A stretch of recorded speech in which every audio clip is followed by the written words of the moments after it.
ஸ்தோத்திரம் ஆண்டவரே. இதோ சாமி இந்த காலை வேலைக்காக நன்றி செலுத்துகிற ஆண்டவரே. அப்பா இதோ சாமி இந்த மாதத்தில் கூட ஆண்டவரே, இந்த குளிர் பானிகளையும் கூட ஆண்டவரே, ஒவ்வொரு பிள்ளைகளும் பாதுகாத்துக்கொள்ளுங்க ஆண்டவரே. ஏசப்பா இதோ இந்த சேனலை பார்க்குற அனைவரையும், அவங்களுடைய குடும்பங்களையும் பிள்ளைகளையும் என் தேவன் ஆசீர்வதிக்கும்படியாய் கூட இந்த வேலையில் செபிக்கிற ராஜா. ஸ்தோத்திரிக்கிற ஆண்டவரே.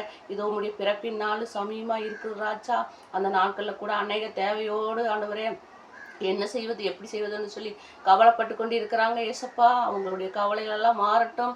அவங்களுக்கு தேவையெல்லாம் தந்தித்து கொடுங்க ஏசப்பா. குறைகள் எல்லாம் நீக்கி நிறைவான ஆசீர்வாதத்தை கொடுக்கும்படியாய் கூட செபிக்கிறேன் கர்த்தாவே. இந்த வேலையில் போக்கிலும் வரத்திலும் கையிட்டு செய்கின்ற சகல வேலையிலும் ஆண்டவரே பிள்ளைகளை பாதுகாக்கும்படியாய் கூட செபிக்கிறேன் கர்த்தாவே. இதை பார்த்து கொண்டிருக்கிற ஒவ்வொரு பிள்ளைகளுடைய கவலைகள் கண்ணீர்கள் எல்லாத்தையும் இயேசுவின் நாமத்தில் மாற்றும்படியாய் கூட செபிக்கிறேன் கர்த்தாவே. பிள்ளைங்களை ஆசீர்வதிங்க, பலப்படுத்துங்க, சகாயம் செய்யுங்க ஏசுராஜா. உன் வழியிலெல்லாம் உன்னை காக்கும்படியாக தேவதூர்களை கொண்டு நான் கட்டளை இடுவேன் என்று சொன்னதே அப்படியாக பிள்ளைகளை காத்து வழி நடத்தும்படியாய் கூட செய்கிறோம். இயேசுவின் நாமத்தில் வேண்டுகிறேன் ஜீவனும் நல்ல தகப்பனே. ஆமென்.